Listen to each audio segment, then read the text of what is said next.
Hello नमस्कार दोस्तों, मैं मुकुल कुमार। दोस्तों आज हम देखेंगे पैराबोला यानी कि परवलय। परवलय का देखेंगे, उसमें भी पार्ट 1। दोस्तों सबसे पहले यदि आपने हमारा चैनल सब्सक्राइब नहीं करा है तो चैनल सब्सक्राइब करें, साथ में बेल आइकन दबाएं। दोस्तों हमारा टेलीग्राम ग्रुप का जो लिंक है वो डिस्कशन बॉक्स में दिया है, उसे ज्वाइन करें, क्योंकि दोस्तों इन वीडियो की जो पीडीएफ है हम टेलीग्राम ग्रुप पर सेंड करते हैं।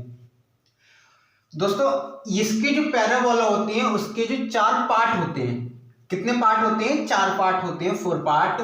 उसकी जो वीडियो की पीडीएफ है हम टेलीग्राम ग्रुप पर सेंड करेंगे और डिस्कशन बॉक्स में उसका लिंक भी दे देंगे, ठीक है। अब देखते हैं, सबसे पहली कंडीशन का जो होता है वो होता है, ये होते हैं चतुर्थांश यानी कोऑर्डिनेट, और एक्स एक्सिस पर होता है ये होता है परवलय का चित्र।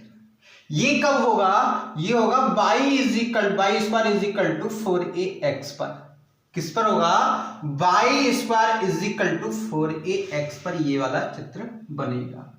यहां पर कोऑर्डिनेट कितने होंगे, यानी कि पॉइंट हमारे होंगे 0,0, और अब हम यहां से यहां तक की दूरी a तय करते हैं, तो हमारी जो नाभि होंगी वो होंगी a,0। क्या होंगी? a,0। अब नियता का जो समीकरण होगा, यहां से यहां तक का जो नियता का समीकरण होगा वो होगी हमारे पास नियता। अब हम इसे पहले तो मान लें x नहीं होता, ये y dash x x dash z a p, ठीक है, और इसे मान लें हम q r। ये हमारे पास चित्र बनके तैयार हो गया है। इसे हम मानेंगे z डैश और z डबल डैश। ये हमारे पास चित्र बनके तैयार हो गए, ठीक। अब हम देखते हैं इसके 4 जो चित्र होते हैं उन्हें अलग अलग तरीके से उनका फॉर्मूला क्या होता है। जैसे इसका नाभि लंब क्या होगा, नाभियों के बीच की दूरी क्या होगी, या इसमें दिया होगा नियता का समीकरण क्या होगा, उसको हम देखते हैं, ठीक है। पहले बनाते हैं इसका चित्र, देखते हैं। अब दोस्तों ये हो गया मानक रूप, यानी कि इस कंडीशन में जब जो वृत्त वो होगा हमारा परवलय, जब x अक्ष पॉजिटिव होगा, x अक्ष माइनस होगा, y अक्ष पॉजिटिव होगा, y एक्सिस नेगेटिव होगा। इसे मानक रूप को बोलते हैं स्टैंडर्ड रूप। स्टैंडर्ड रूप इसका परवलय क्या होगा? y square is equal to 4ax। क्या होगा? y square is equal to 4ax, क्योंकि ये प्लस में था। अब यहां पर माइनस होगा तो होगा y square is equal to -4ax, ठीक है। अब ये कौन से अक्ष पे आ गया? अक्ष कौन सा है इसका? y अक्ष, तो जाएगा x is equal to 4ay, और ये भी क्या होगा? x is equal to minus है ना, -4ay। अब आते हैं अक्ष की बात, यानी कि एक्सिस, इंग्लिश में बोले तो एक्सिस। ये हमारा क्या होगा? x अक्ष पे है ना, तो y इज इक्वल टू 0। ये भी कौन सा होगा? y is equal to 0, x is equal to 0, x is equal to 0। इतना समझ में आ गया। नाभि क्या होंगी? a,0 प्लस में है ना, इसे हमेशा पॉजिटिव आएगा। इसकी नाभि होंगी -a,0। दोस्तों इसकी जो पीडीएफ है ना इस वाले चित्र की, इसमें वो भी लिखे होंगे कौन सी नाभि है क्या है, उसका डिस्क्रिप्शन बॉक्स में दे दूंगा पीडीएफ, नहीं तो टेलीग्राम ग्रुप से आप डाउनलोड कर सकते हैं। टेलीग्राम ग्रुप पर हम सेंड कर देंगे। नहीं किया अगर आपने ज्वाइन टेलीग्राम ग्रुप, तो लिंक डिस्क्रिप्शन बॉक्स में उसे ज्वाइन करें, ठीक है। अब इसकी बात आती है, ये तो कैंसिल हो गया क्योंकि एक्स अक्ष था, ठीक है, y इज इक्वल टू 0 था। अब x इज इक्वल टू 0 है तो 0a, अब माइनस है 0 माइनस a, ये हो गया। क्या होगा? 0,a 0, minus a। अब आती है नाभि दूरी। कितनी आती है? नाभि दूरी इसमें होगा x प्लस a, या 1 भी हो सकता का मॉडुलस, ये कभी माइनस में नहीं होगा। x माइनस a का मॉडुलस, ये होगा y minus a, sorry plus हो गया, ठीक है, प्लस में का मॉडुलस y माइनस a का मॉडुलस, ये हो गया। अब देखते हैं नाभि। एक यही ऐसी वो है नाभिलंब, यानी कि इसे बोलेंगे फोकल डिस्टेंस, और नाभिलंब को इंग्लिश में हम बोलेंगे लेटस रेक्टम। ठीक है, लेटस रेक्टम एक ऐसी चीज है जो ऐसा तत्व है इसमें जो हमेशा चारों का समान रहेगा, यानी कि 4a 4a 4a 4a क्या होगा 4a 4a 4a 4a। अब आते हैं नाभिलंब के शीर्ष। क्या नाभिलंब के शीर्ष हमारे पास होंगे a plus minus 2 minus a plus minus 2a, ये होगा 2a प्लस माइनस वो भी माइनस a, ये होगा प्लस माइनस 2a, माइनस नहीं होगा क्योंकि ये प्लस में, ठीक है, माइनस a। ये हमारे पास नाभिलंब हो गए। क्या हो गया, परवलय हो गया, नाभि हो गई, नाभि की दूरी हो गई, नाभिलंब हो गया, नाभिलंब के शीर्ष हो गया, अक्ष होगा। अब बची न्यता। क्या हुआ, न्यता आती है, तो न्यता हमारे पास होगी x plus a is equal to 0।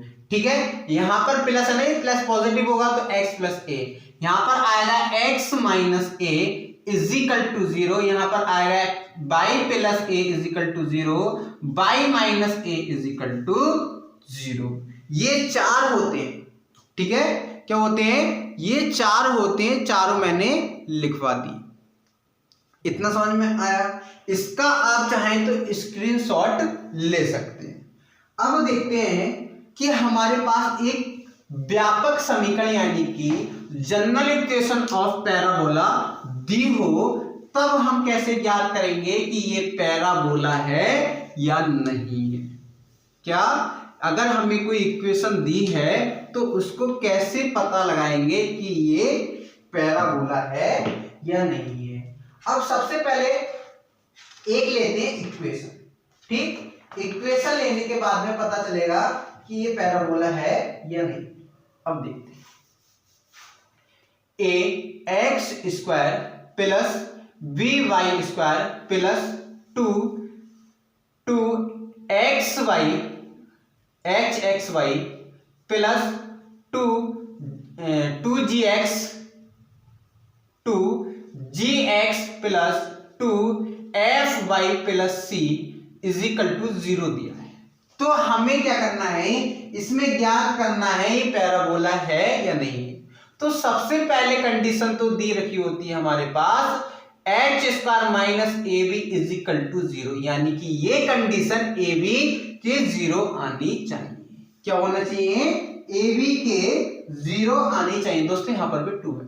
ठीक है, ये कंडीशन 0 आनी चाहिए। जैसे हम देखें कि हमारे पास दिया है 2x square plus 2y square plus 4xy plus 3x plus 4y plus 3 is equal to 0, ये दिया। ठीक है, अब इसमें देखो a is equal to b is equal to की वैल्यू कितनी दी है, 2 दी है।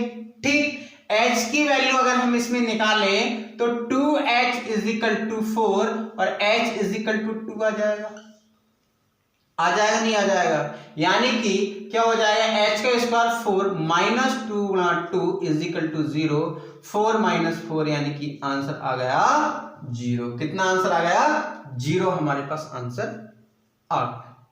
ठीक, यानी कि इसको हम कह सकते हैं पैराबोला है, पैराबोला है, यानी कि ये परवलय है, ये परवलय की कंडीशन होती है।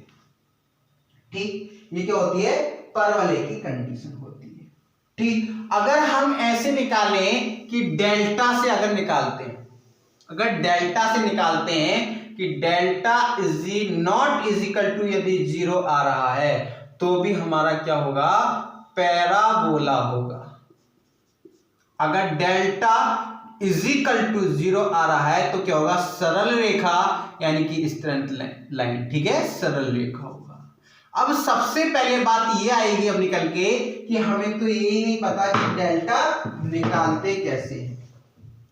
क्या, डेल्टा कैसे निकालते हैं, तो डेल्टा का जो हमारा फॉर्मूला होता है वो फॉर्मूला हमारा होता है delta is equal to a b c plus 2 f g h minus a f square minus b g square minus c h square. ये हमारे पास डेल्टा निकालने का फॉर्मूला होता है। क्या होता है? A b c plus 2g 2fg h minus a f square minus b g square minus c h square. इसके याद करने की ट्रिक है, एबीसी लगाओ, ठीक है। 2 से जो भी इसके गुणा करने की चिन्ह है उसको 2 से गुणा करके कर दो, फिर ए के स्थान पर जी का स्क्वायर माइनस बी का स्क्वायर माइनस सी का स्क्वायर, सॉरी एच का स्क्वायर, और ए बी सी लगा दो। ये इसके याद करने की ट्रिक हो जाएगी। अब हम देखते हैं एक सवाल, x square plus y square plus 4hxy plus 2x plus 6y plus 1 is equal to 0। a is equal to b is equal to कितना हो गया 1, 2h is equal to 4h is equal to 2 हो गया, ये हुआ। अब g f की value निकालो, f की वैल्यू 1, g की वैल्यू कितनी हो जाएगी 3, c की वैल्यू कितनी हो जाएगी 1। ये हमारे पास कंडीशन निकल के आ गई। अब देखते हैं ए बी सी, ए की वैल्यू 1 गुणा 1 माइनस, ठीक है, प्लस, अब आया प्लस 2, जी की वैल्यू हमारे पास है 3, जी की वैल्यू है हमारे पास 3, एफ की वैल्यू 1, एच की वैल्यू हमारी 2, माइनस ए की वैल्यू 1, एफ की वैल्यू हमारी 1 का स्क्वायर माइनस 1, जी का स्क्वायर कितना है 9 माइनस 1, एच का स्क्वायर है 4, ठीक है। ये कितना हो गया एच का स्क्वायर, ठीक। यह आ जाएगा 1 एकम 1 प्लस 2 दूनी 4, 4 दिया 12 minus 1 minus 9 minus 4 is equal to 13, यानी कि ये हो जाएगा हमारे पास माइनस 14, ठीक है, माइनस 14, यानी कि आंसर आ गया माइनस 1 आ गया। यानी कि डेल्टा का मान 0 के इज इक्वल टू नहीं है, ये तो निश्चित है। जब डेल्टा का मान 0 के इज इक्वल टू नहीं है, यही हमारी कंडीशन होती है कि अगर पैराबोला होगा तो क्या होगा 0 के इज इक्वल टू नहीं होगी। क्या होगा जब पैराबोला होगा तो 0 के इज इक्वल टू नहीं। अब बात आती है कि परवलय की जो उत्केंद्रता होती है, क्या उत्केंद्रता, इंग्लिश में बोले तो इनेंट्रोसिटी, इंग्लिश में बोले तो वो कितनी होती है। ये नोट में लिख लो दोस्तों, आ जाता है कभी कभी क्वेश्चन कि परवलय की उत्केंद्रता कितनी होती है, ठीक है। इसका क्या प्लान है मार्कर का, देखते हैं, एक मिनट। परवलय की उत्केंद्रता होती है हमारे पास, परवलय की उत्केंद्रता होती है E is equal to eccentricity is equal to 1 होती है। वृत्त की कितनी होती है 0, परवलय की जो होती है E 1 होता है, ठीक। अब हम देखते हैं कि परवलय एक समीकरण दिया होगा और स्पर्श रेखा का समीकरण क्या होगा, ठीक है। y इज इक्वल टू, पहले हम देखेंगे आज, अब देखेंगे कल देख सीखते हैं इसे। आज हम देखते हैं कि परवलय की समीकरण दी होगी और नाभिभुज होगा। यदि y is equal to 8ax दिया है तो नाभिलंब यानी कि सर्कुलेक्टम नाभिलंब व नाभि ज्ञात कीजिए, नाभि ज्ञात करो, यानी कि फोकल नाभि क्या है ज्ञात करो।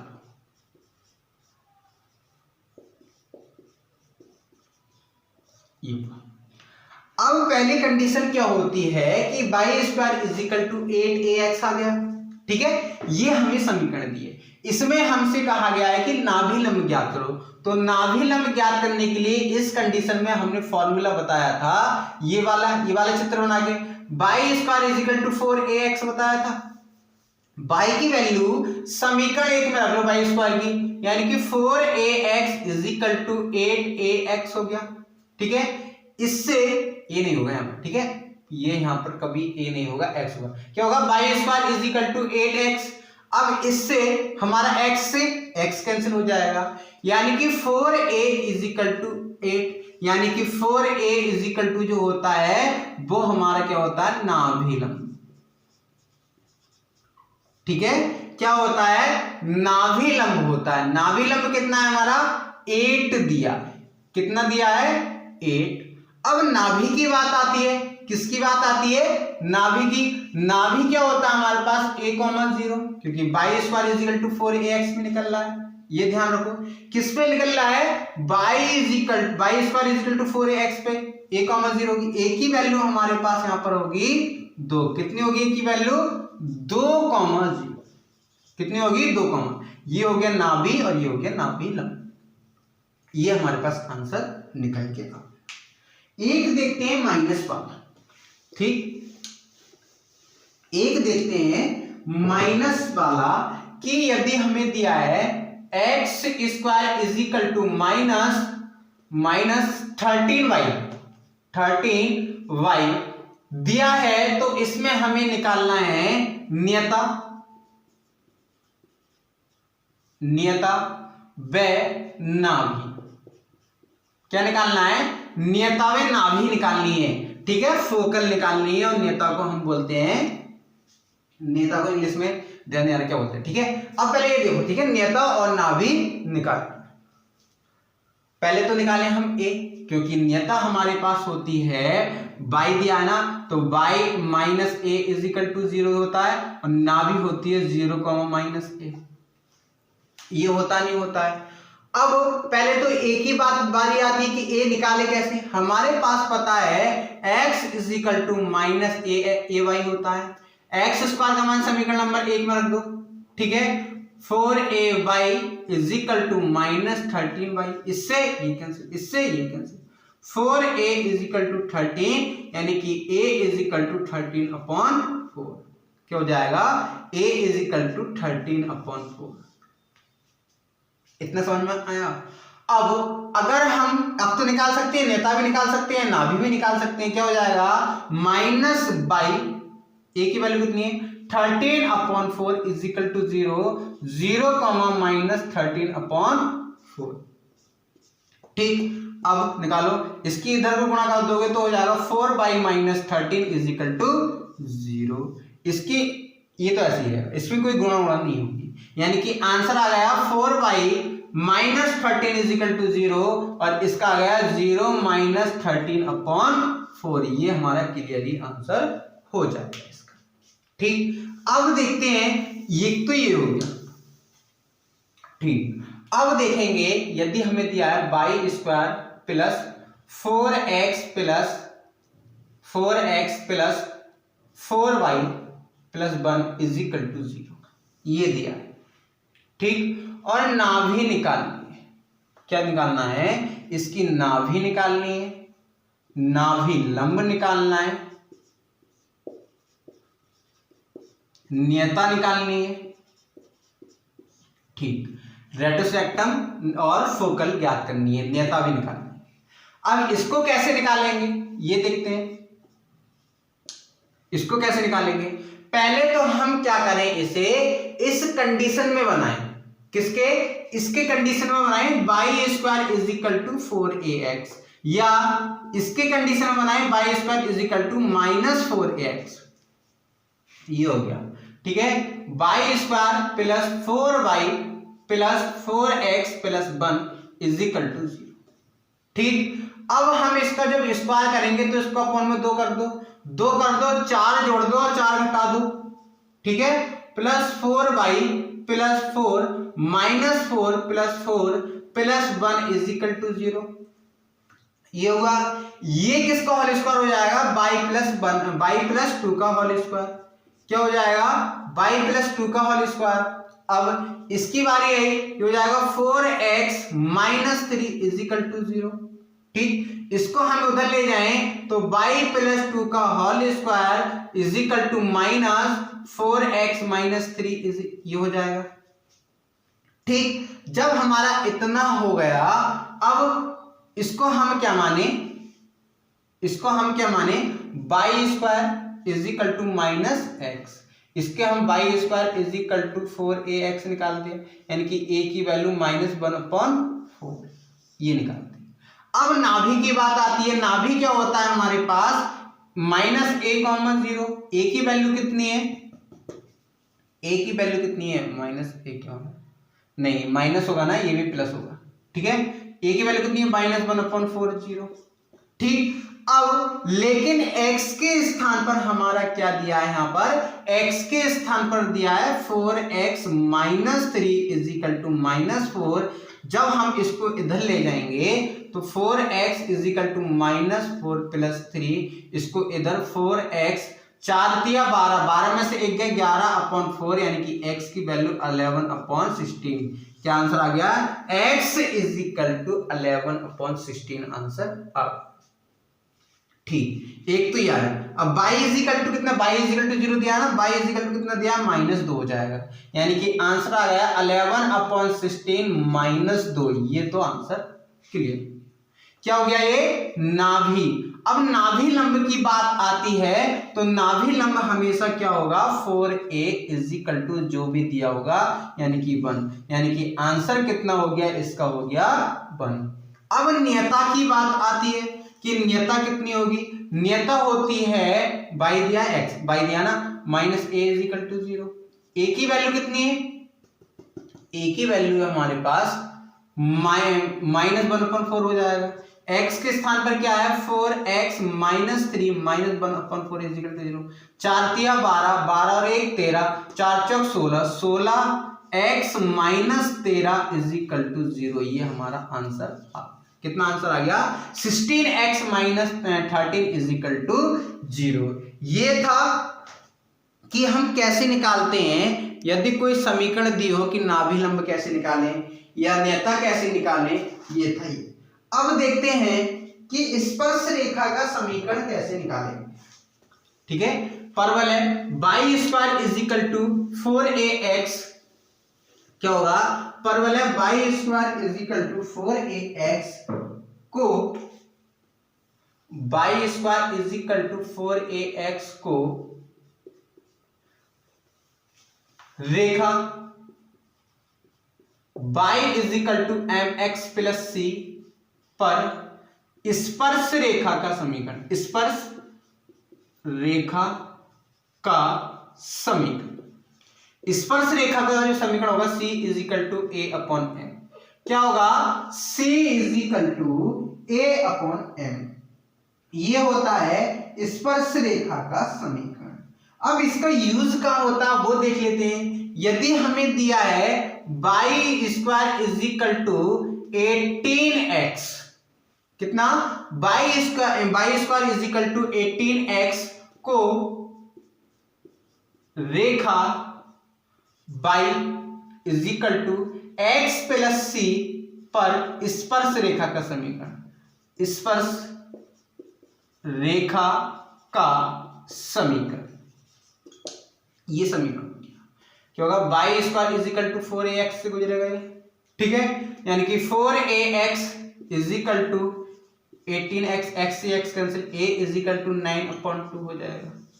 ये हो गया a = 9/2 और m कितना होगा? इससे हम निकालेंगे y = mx + c। ठीक है, इसमें हमसे कहा है c की वैल्यू क्या होगी। m कितना है यहाँ पर? 1, c की वैल्यू निकालनी है। अब देख लेते हैं a c हो गया, c निकालना है। a की वैल्यू कितनी है? 9/2, m की वैल्यू कितनी है? 1, यानी कि c = 9/2। अगर वैसे निकालते तो हम क्या करते? इसमें अगर सादा निकालते, पहले तो y की वैल्यू रखते इसमें, ठीक है, फिर इसको होल स्क्वायर खोलते, यानी कि बहुत कठिन पड़ता, जिससे और हम इससे आसानी से निकाल सकते हैं। तो कल दोस्तों देखेंगे, आज के लिए इतना ही है। कल देखेंगे कि इस पर लंब रेखा का समीकरण कैसे होता है। ठीक है, क्या देखेंगे कि इस पर लंब रेखा का समीकरण क्या होता है और क्या क्या देखते हैं, देख के बताते हैं। ठीक है, इसमें देखेंगे हम लंब रेखा का समीकरण। अगर हमारे पास एक लंबी इक्वेशन दी है तो उस पर स्पर्श रेखा का समीकरण क्या होगा, स्पर्श रेखा की लंबाई क्या होगी, ये इत्यादि हम सवाल देखेंगे अभिलंब का। ठीक है, कोई परवलय है, अगर उसको वृत्त के उधर खींचते हैं तो उसकी स्थिति क्या होगी, वृत्त के ऊपर बनेगी या वृत्त के पीछे बनेगी या वृत्त पर बनेगी, ठीक है, परवलय पर बनेगी। जो भी कंडीशन है, कल का जो लास्ट पार्ट होगा हमारा इसका। तो आज के लिए इतना ही। यदि वीडियो अच्छी लगी हो तो लाइक करें, शेयर करें, कमेंट करें। यदि दोस्तों आपने हमारा टेलीग्राम ग्रुप ज्वाइन नहीं कराया है तो लिंक डिस्क्रिप्शन बॉक्स में उसे ज्वाइन करें, क्योंकि दोस्तों इन वीडियो की जो पीडीएफ है हम टेलीग्राम ग्रुप पर ही सेंड करते हैं। आज जो परवलय की चारों की जो पीडीएफ है हमारे हाथ के खुद नोट्सों से बनी हुई है हाथ के, तो उसकी जो पीडीएफ है या तो हम डिस्कशन बॉक्स में दे देंगे या आप टेलीग्राम ग्रुप ज्वाइन करें, लिंक डिस्क्रिप्शन बॉक्स में। तो धन्यवाद दोस्तों।